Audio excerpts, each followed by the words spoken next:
Hello and welcome to Community Bookstore's virtual event series. I'm Stephanie Valdez and I'm the co-owner of the bookstore. Tonight, we're delighted to have Martha Cooley joining us to discuss her novel, Buy Me Love, which is just out with Susan Merrell. Community Bookstore will be celebrating 50 years in business this fall, and we credit the support of readers and writers for this milestone. Thank you so much for spending an evening with us. Now for some housekeeping. You should be able to see and hear our presenters, but they cannot see or hear you. If you have any questions, you can click on the Q&A button there at the bottom of your screen to submit them. If you'd like an audio transcription, you can also turn that on at the bottom of your screen. And we'll ask your questions at the end of the program. There's also a chat button at the bottom through which I'll be posting a link to purchase tonight's book if you haven't already. And finally, we've scheduled a whole host of spring and summer programming. So you can see on our website or sign up for our newsletter to stay up to date. For instance, on June 28th, we have Rachel Cusk, who will be joining us to discuss Second Place. Now I'll tell you a bit about tonight's guests and we'll get started. Martha Cooley is the author of 3 novels, The Archivist, a national bestseller published in a dozen foreign markets, 33 Spoons, and the just released Buy Me Love, as well as a memoir, Guesswork, A Reckoning with Loss. She co-translated Time Ages in a Hurry, a short story collection by Antonio Tabucchi. In 2017, a 2017 O. Henry Prize winner, she's published essays, short fiction, and co-translations in A Public Space, Agni, LitHub, The Common, the Los Angeles Review of Books, and other leading journals. She is a professor emerita at Adelphi University and taught for 15 years in the Bennington Writing Seminars. In a week, she will be back in the medieval Italian village of Castiglione de Terziere with her husband and about a dozen cats. Susan Merrell is the author of Shirley, a novel, now a major motion picture starring Elizabeth Moss and Michael Stuhlbarg. She's the author of A Member of the Family and The Accidental Bond. She co-directs the Southampton Writers Conference, is program director along with Meg Wolitzer of the Novel Incubator Program, Bookends, and teaches in the MFA in Creative Writing and Literature at Stony Brook, Southampton. She served as fiction editor of the Southampton Review. Essays, book reviews, and short fiction appear mostly in the New York Times, Newsday, the Los Angeles Review of Books, The Common Online, the Washington Post, and East Magazine. I'll turn things over to you, Martha and Susan. Great. Thank you, Stephanie. It's really just such a pleasure to be here with you, Martha. I love this book. I have been tracking you in this book. I mean, I've been tracking your whole career, your whole life, but this particular book is one that I feel such a special fondness for. I feel that something different happened in this book and in the conception of this book that was a shift in the way that you think about the world and the way that your characters move in the world. And I've always loved your work and I love this book beyond. So just really happy to be talking about it. And I wanted to start by asking you in general about money, because this book is so much about what money is and how money works. So I guess my first question is, was it feelings about money that served as the starting point for this novel, or was it feelings about luck and coincidence? I mean, did money start out as the first thought? That's a great question. But before I even tackle it, I want to say how glad I am to be with you here, Susie. Just to have you as my interlocutor just makes me just super happy. What can I say? It's the best word to use. This is a book about happiness also. And so I just want to say that thank you. And thanks to the Community Bookstore and to Stephanie. I was in Brooklyn for 20 years and this book is set in Brooklyn. So Brooklyn holds a big chunk of my heart. And it's just great to have an event at, such a marvelous bookstore smack in the center of Park Slope where the action mostly unfolds, So to your question, I mean, I can't honestly say I have an answer that is conscious or clear to me, sort of what came first. I knew I knew I wanted to write about money. If one worries about something, it can become an interesting thing to write about. Right. And I have my whole life worried about money, as so many of us have. So, it had always been there, sort of scratching at my consciousness. Why not write about money? But I also wanted to tackle my own questions about coincidence and chance, because the usual canard in creative writing classes anyway is don't pack your story or your novel with a ton of coincidences. It's cheap and gimmicky, and it's sort of the mark of an imagination that hasn't worked things through. It's going for cheap fixes. It's the deus ex machina. It's the cobble together a plot thing. And yet some part of me didn't buy that, or certainly I buy that you don't want to be gimmicky, but I didn't buy that coincidence in itself is something to be, sort of shied away from, or that can get you in trouble in fiction. And there's a character in the book, Bruno, who says that coincidences are like salt sprinkled all over our lives. And I actually believe that. That's one way in which I think, yeah, that's exactly how it is in reality. And I wanted to try to make a fiction in which there were a great many, but in which the reader would not be snapped out of believing, finding plausible whatever was unfolding. So I don't know if that addresses what you're asking. No, but I'm going to just keep coming at it because I love what you just said, and I still think that this question of what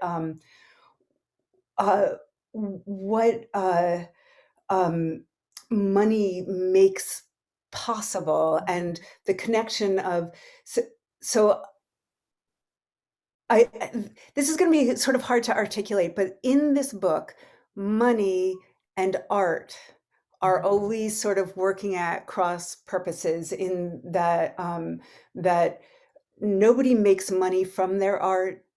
Art is not it's not financially viable. In fact, the people who are most successful at their art are successful in that they are above money, and in fact the loss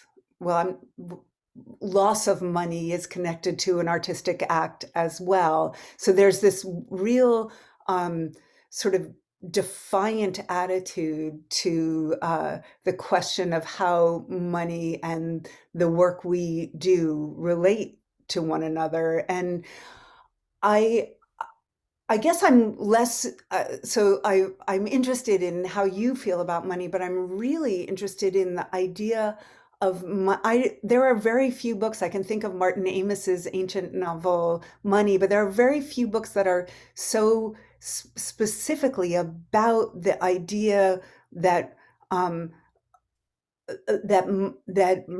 money kind of ruins art, or money gets in the way of art. And I guess I wondered, whether, I keep coming back to, I wonder whether that was something you thought of you found as you were going, but is that something that you believe? Well, my own career and the career of so many people I admire has been marked by this anxiety about money, and this sense of how do I give myself time to do my work when I need to earn money. So the novel is also, I think, very, very much a book about time and the kind of pressure that time puts on people's sense of their own artistic possibilities, emotional possibilities, ambition, and several different characters are doing several different kinds of art. You've got Ellen, who's one of the main protagonists, and Blair, the other. Blair is a visual artist, Ellen is a poet, and then Ellen's brother, Win, is a composer. And he had success, and then by Ellen's lights, it's as if he's turning away from it to undertake an artistic experiment that she sees as destined to get him into some kind of difficulty, financial and otherwise. Right. And Blair will do just whatever needs to be done to make possible her street art, which is not a lucrative way of being a visual artist. And Ellen herself has been sort of self-stymied as a poet for a long time and has cobbled together a life as a freelancer, as a freelance editor. And so, I wanted to kind of offer the reader several people struggling with art and money in different ways, but all coming up against sort of the objective brick walls of a culture that doesn't sustain artists automatically or readily, that does pose complications for those of us who are trying to keep ourselves afloat through our art alone. For poets in particular, that's really hard to do. Visual artists of a certain stripe can earn a lot of money, but not Blair's stripe.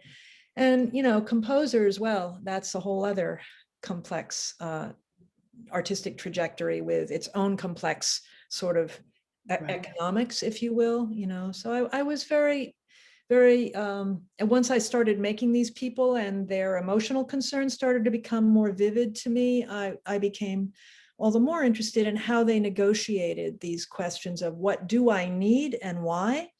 And the answer was often, I don't need what society would tell me I might need financially, but I do need something else. And in each case, the answer was different. And then I wanted to drop this sort of bomb in there of the what if, what if, geez, your lottery ticket turns out to be worth 100 million. And that's where time comes into play, because I needed to put Ellen under a particular sort of pressure. You get the ticket, you must redeem the ticket. It both is and isn't worth anything until it's worth something in itself only as you redeem it, turn it in, cash it in. And so I wanted that sort of tick tock to be the thing that would keep the reader going. And it's in sort of counterpoint to the idea of permanence, because Wynn's work and Blair's work are both about impermanence in this really fundamental way. But, coming to the lottery ticket, this would be a really great time maybe for you to read a little bit from the book, maybe read a short section. Well, I'll read something very brief, and it is the moment where Ellen buys the ticket, which she certainly doesn't set out to do. She's not a natural consumer of lottery tickets. So I'll just read you this section. This takes place in 2005 when the book is set, and in Park Slope, Brooklyn, very near the community bookstore. Jaywalking across 6th Avenue, Ellen opened the bodega's brass-handled door. Ah, that scent, with an overlay of freshest coffee. The proprietor, a short, oval-faced man, raised both hands in greeting. The dog by the register raised its head for a moment, then dropped back to sleep. Morning, the proprietor said in a gruff, cheerful voice. Morning, Mr. Reyes. He gestured in the direction of the avenue she had just crossed. A car sat in the middle of the intersection waiting to turn. Immediately behind it, a beat-up black Lincoln honked aggressively. Car services, idiots, those drivers. Why can't Brooklyn have regular taxis like in the city? The Lincoln's driver leaned out of his window and began yelling at the driver ahead of him. Mr. Reyes clucked his tongue. One of these days, he said, you're going to walk against that light and get mowed down. Those guys can't drive to save their own lives. Oh, I'll be fine, but thanks for worrying about me. Your usual? He reached for the coffee pot. Please, and one of those cookies your wife makes. They're so good. I haven't put them out yet. First, have some of this. He handed her a paper cup filled to its brim. She sipped cautiously. Hot, strong, reassuring. She fished a $10 bill from her pocket and handed it over. Anything smaller? Asked Mr. Reyes. Oh, sorry, hang on a sec. Reaching into her bag, she pulled out her wallet, attempting to open it with one hand while stabilizing her coffee with the other. Put that cup down, said Mr. Reyes. You're going to spill all over yourself. Setting the cup on the counter, she spread open her billfold and walked the tip of her forefinger through its contents. No singles, just larger bills. No dice. I went to the bank last night. All I've got are 20s. Rich lady, eh? Mr. Reyes chuckled. I wish. You could be. What, rich? Yeah, you should play this new lottery game. Win really big, really big. Like what? Like 100 million, he smiled. That's the jackpot. She sipped more coffee. But I never play. I mean, I've never even bought a lottery ticket. Too complicated, all those rules. Complicated? No, it's easy. You just pick 7 numbers. See? The printed form he handed her had 7 empty squares in the middle. Tiny text swarmed across the white spaces above and below the squares. Squinting, she reached into her bag in search of her reading glasses. Mr. Reyes pointed to something like a cash register sitting on the counter near the dog, a modest white box with a small keyboard. Don't bother reading anything on that form, he said. It's all automated. All you got to do is pay your dollar and pick your numbers. They can be single or double digits. It doesn't matter. I'll punch them into that little machine and you check your TV tomorrow to see if you're the winner. I don't own a TV. Really? His brows rose. You don't get bored? I do get bored. That's why I don't own a TV. He laughed. Ah, well, I can't make it through a day without watching a little soccer. Plus the news, if something should happen. If something should happen, I've got a radio, so I'd know. Yeah, sometimes I wonder why we need to see everything. Who wants to watch buildings fall down over and over? Exactly. Or car bombings, suicide attacks. We've got ourselves into quite the mess over there, haven't we, Mr. Reyes? Hard to believe we've been at war over 2 years already. Ayudanos, listen, you really should try the new lottery. It's called Pick 7. These crazy times we live in. I just have this feeling one of my customers is going to win big. I'll even say a prayer for you. She laughed. Who will you pray to, Mr. Reyes? A divine figure, of course. Jesus, Mohammed, Buddha. I rotate them each week. Today's Monday. I have to check my calendar. You rotate them? Really? He nodded earnestly. To increase the odds, he said, look, buy a ticket and bring in your numbers tomorrow. That's when the drawing is. I'll tell you if you're a winner. Even if you don't hit the jackpot, they're giving out lots of smaller prizes. Wouldn't you like a few extra grand in your bank account or a trip to Barbados with your boyfriend? He smirked in a friendly, non-lascivious way. Ha, she said, right, my boyfriend, Casper the Friendly Ghost. Ah, well, escaping to Barbados by yourself wouldn't be so bad, would it? The coffee had cooled to just the right temperature, a reprieve, a few instants in the seat of happiness. The lottery form, 7 empty boxes waiting to be filled in. You'll get a cut if I win, right? You bet. Mr. Reyes's smile elongated, revealing a pair of gold-capped incisors. All right, then, here's a buck. Pray to whomever you'd like. I'll take whatever help I can get. He grinned, gold teeth glinting. You'll get it. Oh, your cookie. Wait, I almost forgot. I wouldn't let that happen. That's wonderful. I love the way you build scene.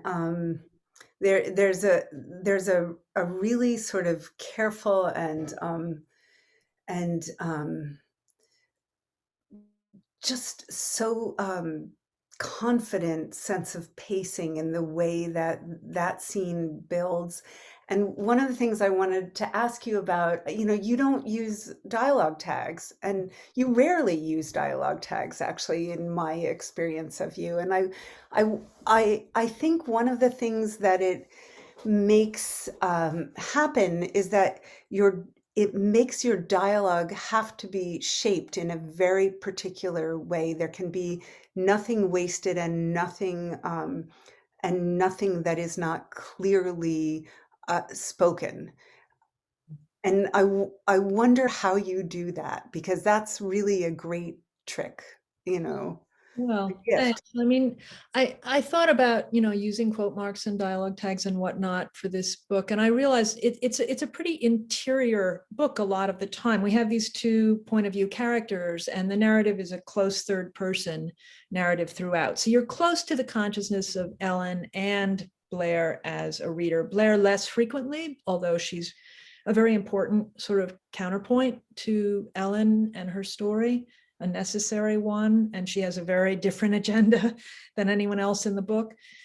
But with both, I wanted that sense of the sort of space between verbalized thought and non-verbalized or interior thought. I wanted that space to be actually fairly small so that you'd sense these sort of seamless moves of a character from inside the head to outside and back again. And these are both very private people for whom a certain kind of sharing is challenging. And I felt that handling the dialogue that way made that apparent in a sort of subliminal way, not banging the reader over the head, but just sort of reinforcing it somehow. But there must be, I mean, there's something that you hear or see in dialogue that not everybody sees, because one never looks at a line of your text and says, is this dialogue, or is this, you know, or is this not? You just don't. And do you have is there anything that you're very consciously doing? No, I don't think so. I wonder how much is what one learns as a writer from reading other writers who dispense with, the person who flew into my head just now is Jose Saramago, and that sort of sense of the speech being embedded. And he not only doesn't use dialogue text, but he also doesn't use periods very often. It's just a lot of commas and running on. And so, that's one instance of someone from whom I learned, one can do this kind of thing. And he's also written in short sections with, there are numbered sections within which there are short sections and a fair bit of white space. And that I felt aided the reader too, and helped with the pacing. I mean, you mentioned pacing, and that was really important to me all the way through. Ellen's a poet and Wynne is a composer, right, and Blair is a visual artist, and they each have their sense of time and of beats, and we talk about beats in prose, of course, all the time. Right. And I was going for a certain kind of economy, that when you have characters under pressure, as they need to be for, I think, forward motion to happen in a story, for suspense to develop, you have to just find ways to create that propulsiveness by being sure that you're not wasting anything, and nothing needless is there. And white space can accomplish that for you in some really helpful ways. So I was leaning on that a fair bit too. Yeah, because I think there is a way in which the shape visually of this text actually really is very much part of the experience of reading. And I commend you for that. I think it's something that I am always very aware of with students. Somebody will give me a single-spaced manuscript with like no paragraphing and say, oh, like you can figure it out. You can't. You can't. Well, you can't unless, I don't know, like maybe Thomas Bernhard or someone. I mean, there's some people who can pull it off, but it's them two birds. Yeah. But it wasn't going to work for this book, and also because I'm weaving, stories together, and people encounter one another and then don't and then do again. And once Roy and Ennio come into the story, once the sort of the question of happiness takes on a human possibility, human form, it's embodied in a human possibility, that also required, a new level of weaving. And so I had to just be careful about pacing, quite careful about pacing, because they needed Ellen and Roy and Ennio needed to spend time together to make that relationship and its possibilities plausible, but not too much. And then Blair had always to be coming in sort of slantwise, and Wynne too, the brother. This is also a sibling story. Oh, that's one of my questions. Yes, it is such a sibling story. I mean, again, this is really, I think, new turf for you, but all of these sibling pairings, and I know with 33 Swoons, there was this idea of doubling, but here it's really, these are not doppelgangers, these are siblings, and these 4 different sibling pairings are so intense and different. And I wonder, what the sibling question, I mean, these are not parented adults, these are siblinged adults. And I wonder, how you came to that. Well, I knew that both Ellen and Blair would have to come from family trouble. And so that backstory stuff is there. And I hope to the degree that is needed and not more. With Ellen, I figured, okay, she finds out she wins. Who does she tell? Because the whole question of trust and intimacy arises instantly. I mean, when you come into a possession of a ticket worth that much, it isn't about how am I going to spend it. It's how can I even talk about this? How can I share this? How will this rearrange all my relationships? What will this do to my life that way? And I realized she would tell her brother. She has this troubled brother, but she would tell him, trouble and all, because she knows he won't tell anyone else. He's an alcoholic and a mess, but he's not going to tell anyone. So that was clear. And then for a while I was missing with Blair, who would be, Blair is so alienated and isolated, just so deeply so. And I realized her brother would be both the greatest danger and the greatest sanctuary for her. And in that sense, he would be an utterly different character from Wynne. Wynne is not a danger to Ellen. Blair's brother is a whole different quantity, and I don't want to say why or get into. No, but that's an unforgettable relationship. Yeah. Well, I wanted it to be. I wanted the damage there to be very unnerving. And so, and I needed to delay the sort of revelations about that. But both of those siblings are kind of pairs that, clamp together the action in some way, contain it in some way. And are really part of the propulsion of the primary characters. So we have a question, which is, what do you find most challenging about writing a novel, and has it changed from book to book? Well, the wonderful writer Alice Madison, whose work I commend to all of you out there, used to joke with me that writing a novel is like carrying an elephant in a sack behind you, like dragging it. And this book took me, as Susie knows very well, an incredibly long time. And I ran into some really serious roadblocks with it, and a lot of shame attacks and blah, blah, blah around the getting done of it. And, staying the course, just sort of believing in it was maybe the biggest challenge. And then learning to do other things when I felt stuck. I wrote a memoir in the course of all this, and I translated a book with my husband. So learning to trust that I could still be a writer, even if this book felt like, geez, it's just not given here. I can't punch my way through the wall that it is for me right now, until I could, so it was sort of just relying on my friends, Susie and others, to, help buck me up in the worst moments, but just sort of believing that, okay, you turn from it and then you turn back, and then you turn from and you turn back. And somewhere, if you're not actually letting go of it, it's still doing its thing in you. It just hasn't found its way yet. And when it did, I just knew. It was like, oh, okay. When I figured out what was up with Blair, and then when I got the ending right, it was like, well, geez, why was that so hard? Yeah, because it always looks so easy once it's done, right. So one of the things I've been wondering about this book, this is a quintessentially American book. I don't think this story could take place anywhere but in the U.S. and probably anywhere in but New York. I mean, it's a New York book. And I wonder, as you are, you've been spending so much time in Italy and now are about to move to Italy, was the perspective of being, binational, was that part of what helped you to come to terms with the book and what this story was, or maybe even to discover it?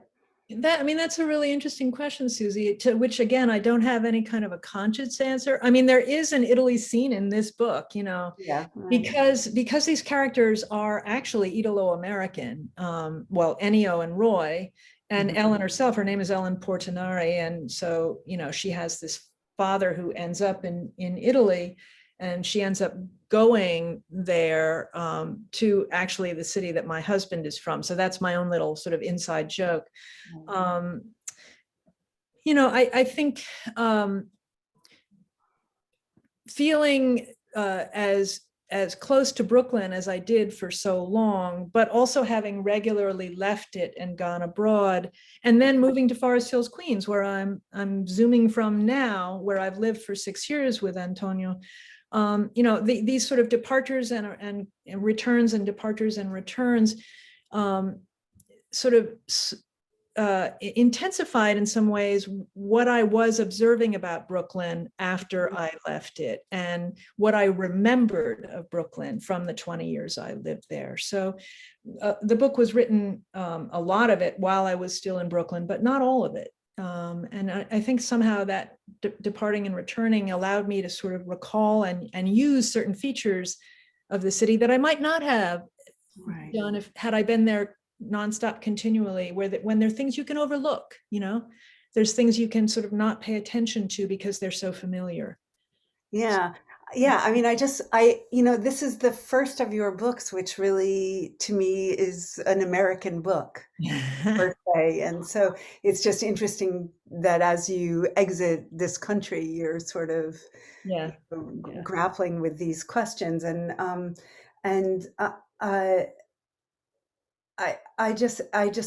find that really interesting. I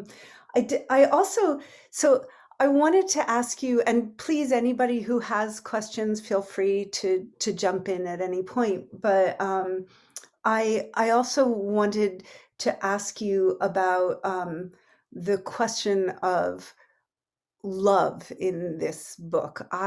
So first of all, I love the love story. I mean, the main love story, which I feel is the love story of the book between Roy and Ellen, it's very sensual. It's a sexy relationship, and it's a very intimate relationship, and it's a immediately trusting relationship in a pretty profound way. And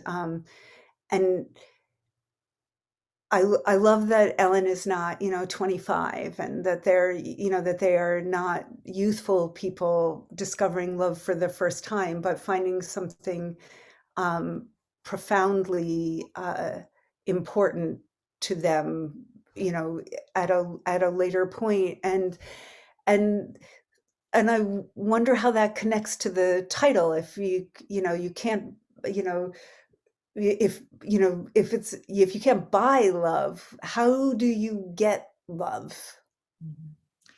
Yeah, I mean, I certainly, I felt a kind of relief that I could do, like, as one friend calls it, menopausal sex, menopausal love, that I could do sort of middle-aged, a middle-aged pair, encountering possibility, because I think that's so much of what, for them, love allowed was a renewed sense of possibility and a renewed curiosity about what might be. And this is because buying a lottery ticket opens up the question of what might what could, etc. All the what ifs. I needed to make sure I evoked in these people that sort of matched up with a strong and immediate sense of sensual attraction, but that was also a sense of, I can trust this person. Yeah. Nothing is setting off major alarm bells. Although, of course, Ellen is continually asking herself, when and how am I going to talk with him about this, with Roy about this? When and how am I going to divulge this? But as intense as that sort of chaotic question is for her, chaos making question is for her internally, it's not so much as to stop her from continuing to want to be near him, to get to know him better. And then there's the question of the boy, because this is a woman who did not want children, and she doesn't have them, not because she couldn't, but because she didn't want them. And so that raises, the stakes in the story emotionally. What would it mean? It sort of diverts the action away from what's she going to do with the ticket, with what's she going to do with his kid. That the kid is sort of the ticket in another form. He's the what if, the possibility. He's danger in that sense, or risk in that sense. And he's also, an aperture to a different way of experiencing love that is new for her. And I needed Roy to sort of know that about her without the ticket part being in. He knows nothing about the lottery, but he can sense, that's where he has a whole sort of thing with her about Pinocchio and the Blue Fairy. Right. He can sense that she needs to hear that she can develop a relationship with this child on her own terms and the child's own terms, that he's not the one he cannot be the one to make that love happen. It has to be on its own terms. And, arriving at that sort of understanding of how Roy saw this made me realize why Ellen was so drawn to him, and he, for his part, had his disappointments in the past, and one in particular that he talks about. And so, he senses that this is a woman who actually is being very genuine about her fears and not trying to conceal them. And so that too makes trust possible. I don't know if for those who are listening and who haven't read the book, this must all sound a little vague, but this is a relationship developing under time pressure. And so I had to find ways to kind of quickly have these people signaling to one another what they could bear and what they couldn't, what they were up for and what they weren't. And the child was pretty essential to that, because the child could be a real deal breaker. And I had to have this couple tangle with the child around that. It's so funny. I can't even count the number of times I've read this book, and I never had that thought until you just said it. And I went like, I can't believe I missed that really vital and wonderful connection. And it speaks to one of the great pleasures of reading, that a book can just keep giving you more and more, every time you turn to it. And of course, that is such a fundamental question, and one that I just didn't quite see in the terms of it being the same risk as having the money. But of course, it's just brilliant. So Judy Baumel has a question, which is, do you think this is an American book or an Italo-American book or an international book? Madrid, New York City, like how would you define the book? Yeah, well, hi, Judy. That kind of speaks to what you were raising earlier, that this seems like such a New York, Brooklyn story. But I also knew, all these characters are in their own way very sensitive to what's going on in the world around them. Blair's art is in direct response to the war in Iraq. And, it is political art. And Wynne loses his lover, his partner, in a terrorist attack in Madrid. So, these are events, and these are events that shape the lives of the characters, although they are not explicitly referring to them all the time. I needed for that to be there, that sort of context or surround, that these characters' intimate concerns, their romantic and personal and financial, and relational concerns weren't happening in a vacuum. They're happening at a moment in American history, 2005, a few years after 9/11 in New York City, and they're happening with a war, an appalling and needless war going on. And the loss of Ennio's biological father is also, although not a terrorist act, is still something that happens abroad. So my characters are in a world that is globalized financially and politically, and it would be ludicrous to think that their concerns wouldn't be affected by those sort of vectors of influence and force in their lives. And so I don't know if that answers Judy's question, but it's certainly something that was important to me, that I didn't want to do some sort of woman wins the lottery and has sort of emotional challenges as a result. It's bound up in considerably greater, and the sibling stuff is bound up in considerably larger questions that are political questions. I guess it's my attempt to do a novel that, in its own way, I think to label things political novels or not is perhaps a bit wrongheaded as a means of having this kind of conversation about contemporary fiction. But I would say that any story, long form fiction that doesn't recognize where it is, what political moment it's in, even if that isn't central to the action, is maybe missing something that it could be doing and should be thinking about. We just don't, I think, have the luxury to pretend that we can deracinate our fictions in that way. Right. It's funny. I think that is really true, and maybe something that um, I certainly wasn't necessarily aware of in my younger years, but now I feel an obligation to, to be thinking about Yeah. one's political, making sure that political viewpoints are really part of everything. So why 2005? Well, I did want it to be shortly after 9/11 and to be in the midst of the Iraq War. Hmm. Hmm. And, because Blair's response to the war, the particular art projects that I have her undertake in the course of the story, which are pretty strange. They're really interesting. They're all really interesting. Well, thank you. I had fun doing that. I am not a visual artist, but I just have always admired those artists for whom ephemeral work, ephemeral and performative, can be so rich in their effect, in their kind of reverberations. And so I wanted this young, screwed up woman to be wanting to be in that company, and yet she's such an isolationist. She's so refusing community. Right. And so I pictured her anger and rage that I certainly felt in 2005 Right. being very, very galvanizing, but also very isolating. And so that seemed like the right year. And then I wanted to know where there was a train station, because I train subways, it's kind of a big deal in this book. And I wanted there to be this terrorist attack. And I looked up terrorism abroad. And it was like Madrid, of course, the Atocha station. Right. Bombing, which I remembered hearing about, but didn't know much about. And so that became another anchor. Got it.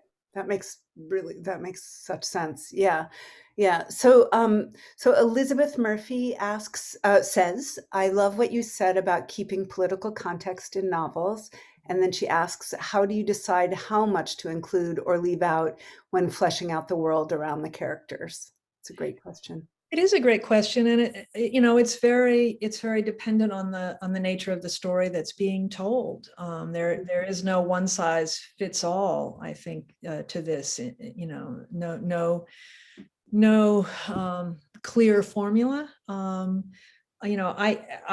began by asking myself, particularly with regard to Blair,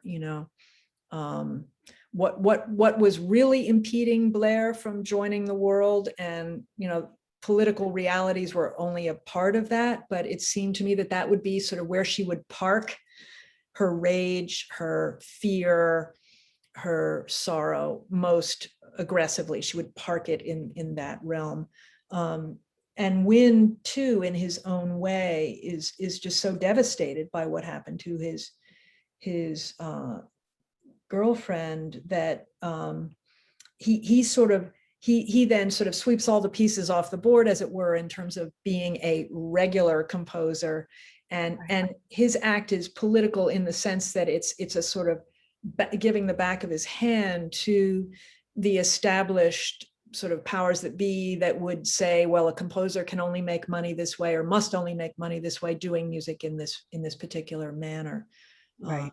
That may not be an answer to the question that was given, but I think one has to start with one's characters and what's open to them and closed to them emotionally at the moment that we first encounter them, and then how they're going to struggle with their own openings and closings, and where do politics fit? Where does their appreciation of the political context fit into that? Right. So yeah, I mean, the only way to do it is really from the characters themselves. That makes really perfect sense. I will say that I find it fascinating that two of our three artists are producing work that is purposefully impermanent. And I just find that um, I find it almost ungraspably interesting that people would be choosing to not last. Mhm. You know, because we live in a time where I think most people are pretty sure that they won't, that time will, turn so quickly that it's hard to know whether anything one does will matter, in another minute. And so the idea, the sort of aggressive choice to say, well, mattering is not, permanence does not matter. It's just it's such an interestingly sort of bold and courageous choice for both those people, though neither of them perceive it that way. Yeah. You know? Yeah. So Judy is back for a second question, but I think that's okay. It's a good question. She says, forgive me if I'm being a greedy questioner, but I'm wondering if you can talk about siblings. As Susie says, the sibling relationships are so crucial to the emotional weather of this novel. What does it mean to have a sibling? Oh my God, let's all just lie down and talk. Yeah, and this is Susie, whose book The Accidental Bond, which is such a wonderful title, explores sibling relationships. So yeah, I mean, the siblings are crucial to the emotional weather. Give me the back end of Judy's question again. I just want to make sure. She says, what does it mean to have a sibling? And I suspect she's pushing you a little bit, from the world of the book into the world of. Yeah, well, gosh, the two sort of poles, as it were, emotional poles that I found myself sometimes swinging between as I envisioned the inner lives of both Ellen and Blair, who have these brothers, were, safety and risk, and also stewardship, sort of taken care of versus being taken care of. And for Blair, that goes into a very distorted place. Taken care of and being taken care of, being attended to, and in what way. For Ellen, her brother had been treated so differently in the family by the father than she was, although it wasn't like she was treated wonderfully. But the brother came in for a particular attack, and so I think her need to defend him was kind of hyperactive because of the appalling unfairness that she rightly perceived was the case in how he'd been handled by their father.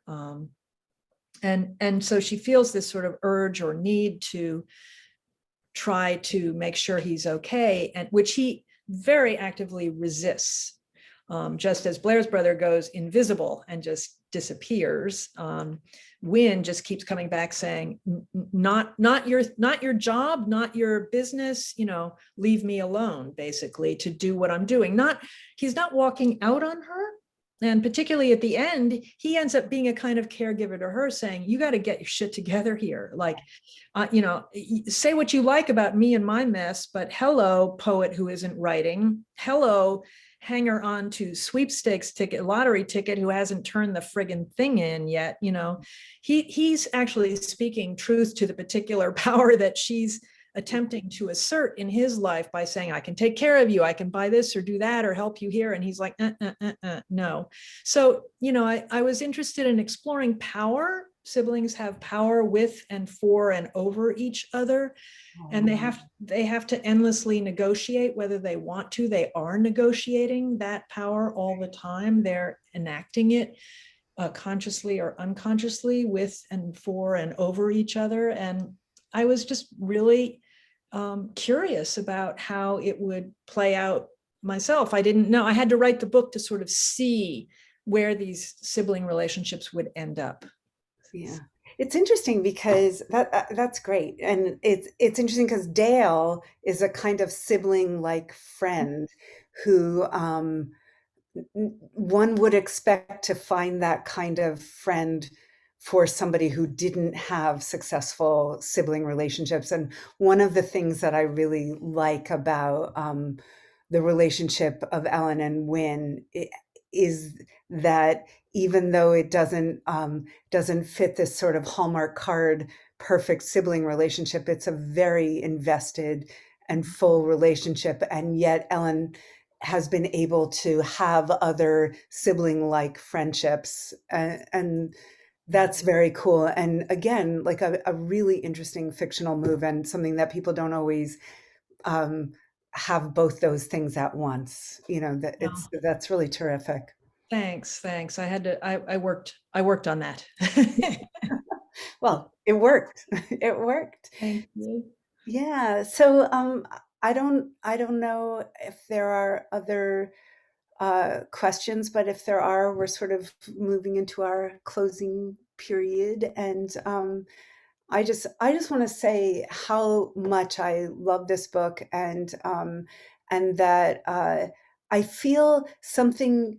I feel you did something you haven't done before in this book that is in a is it's not clear to me what you did differently, but I wonder if you have a sense of what is different, so different about this book from your other two novels in particular. Well, I mean, I'm glad you felt that I was doing something different. For me, I wanted to, one gets bored attempting the same experiment multiple times. I wanted to write a close third point of view story. So that is different. There's no first person in here, but it's pretty close. It's really quite a close third. So it can almost feel as if it were. And I had art in my other two novels as well, poetry, certainly in The Archivist, and theater and 33 Swoons. So that seems to be a thing I can't quite shake. It's certainly not, I didn't set out to do it, but it just sort of arose that way. And the coincidences thing was something that I really did want to mess around with, that and money, to circle back to the very beginning and your very trenchant question from the very start about, money and coincidence and time. I mean, time is, to me, I had thought about calling my second novel The Only Real Time. And that phrase keeps sticking with me, the present. What is the present, but the only real time? And so here I put this person in this hypercharged present, a present that's about to end up with, multi-millions. And so I wanted to see what that would be like, what I could make of a lottery story that wasn't, well, and then she bought this and that and the other, Right. And lost it all in the, right. Give it all away or whatever. Yeah. And the dog did eat the homework, That's right. Yeah, no, it's a wonderful book. I hope everyone who hasn't read it yet will read it. And I'm just delighted to have had this chance to talk with you about it. And Stephanie, thank you so much for having us, because just a great pleasure. So thank you, Susan da Cuore and Stephanie da Cuore. Thank you. It's just been wonderful to be here in this virtual space, which I am seeing the bookstore and the cat and everything. And thank you to my listeners, our listeners, for being here as well. I really deeply appreciate it. So congratulations again on your book. It's so nice to have a physical copy in my hand at last. And good luck with your move back to Italy. Thank you. Okay, well, thank you both. And we hope to see you in person someday.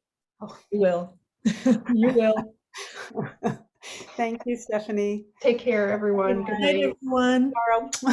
Bye. Night. Bye.